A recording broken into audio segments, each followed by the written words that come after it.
Alright, hi guys, I'm just another guy named James, and today I'm going to be talking about Star Wars, actually.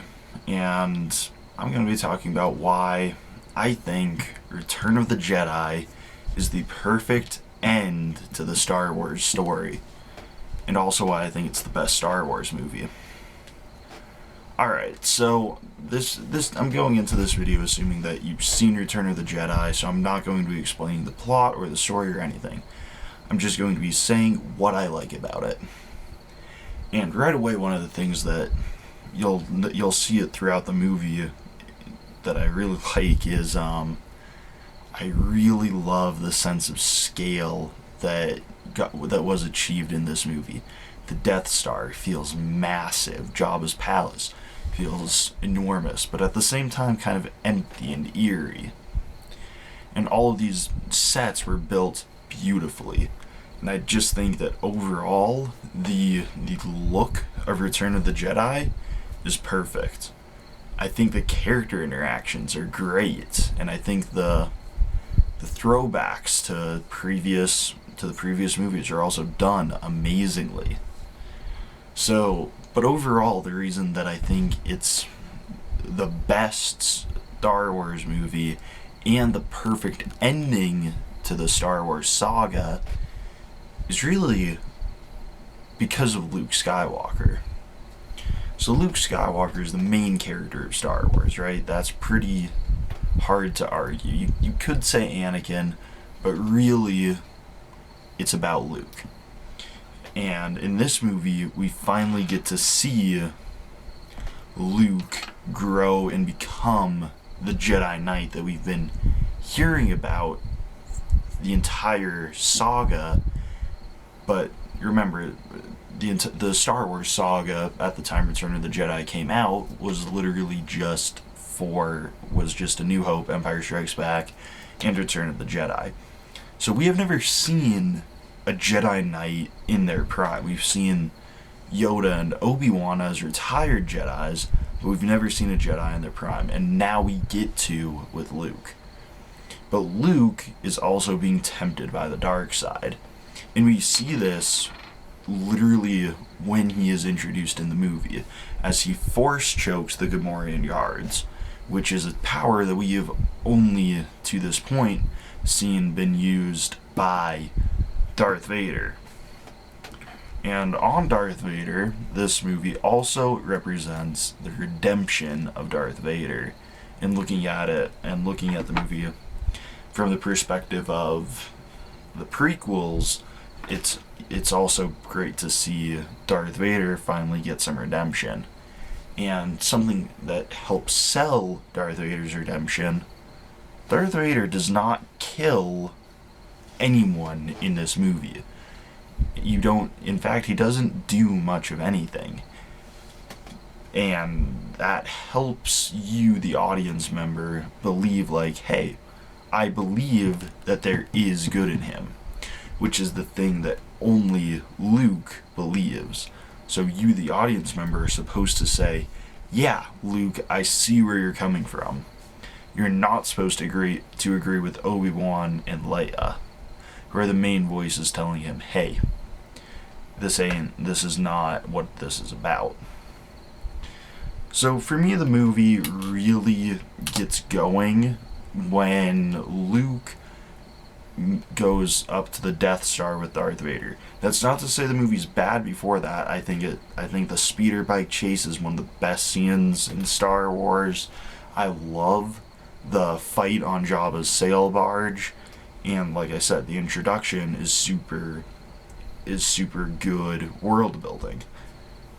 But as far as the story goes, for me, it really gets going when Luke goes up onto the Death Star, and Palpatine is tempting him to turn to the dark side, but he is resisting the temptation until finally Palpatine breaks him. So Luke goes for the chop, and Darth Vader stops him. And then we get engaged into one of the best lightsaber fights in Star Wars.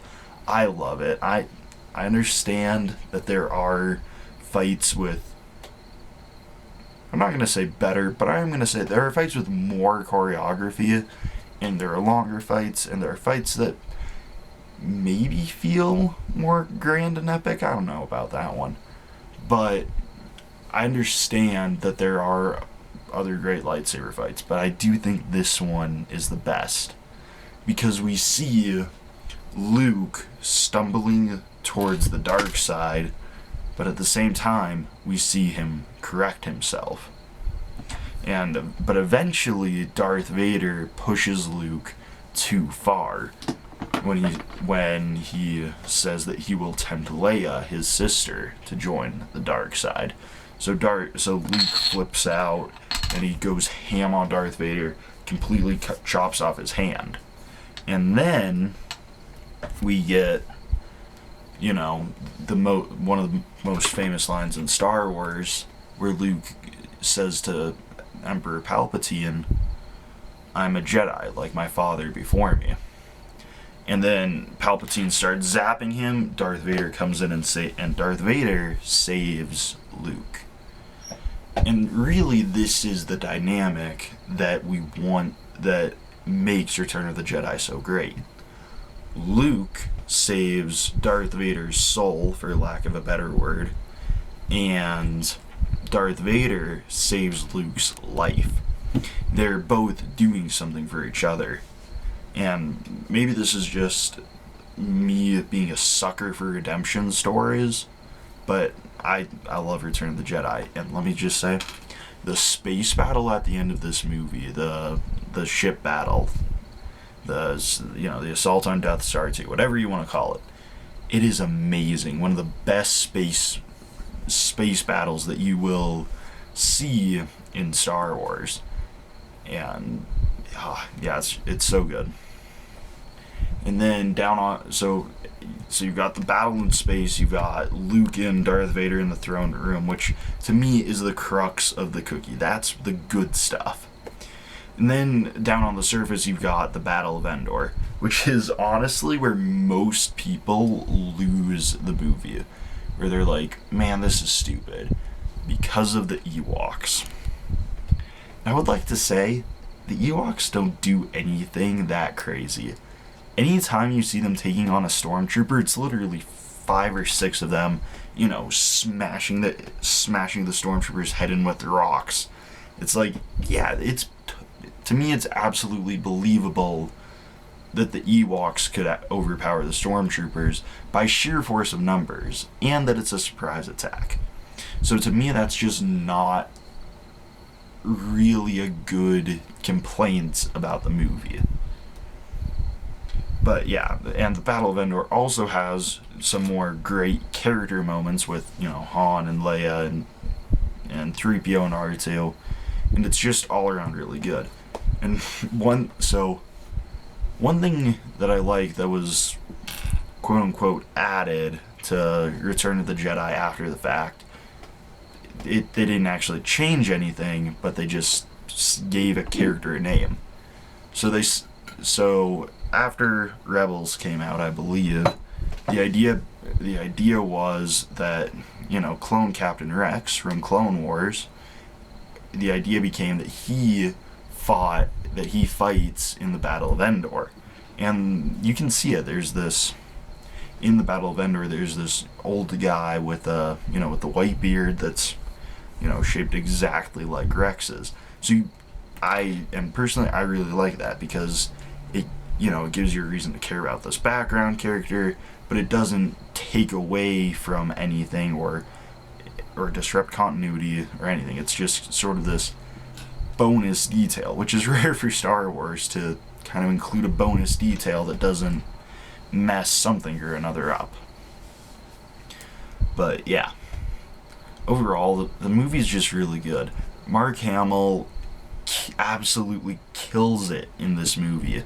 The scene where it hit me was Yoda's death scene, where Luke confronts Yoda and's like, "Is Darth Vader my father?"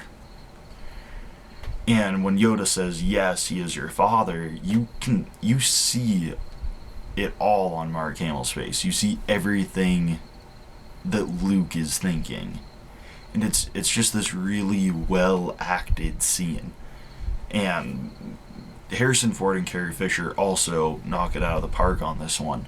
But Mark Hamill's the one that I noticed and was really impressed by. But I think that's pretty much all my thoughts on this one. But yeah, overall, if you haven't seen Return of the Jedi, you probably didn't watch this video, but go watch it. And if you're like most people and you're like, "Oh, Return of the Jedi, that's like one of the worst ones, right?" I recommend you go watch it again. But anyways, I'm just another guy named James, and I'll see you all next time.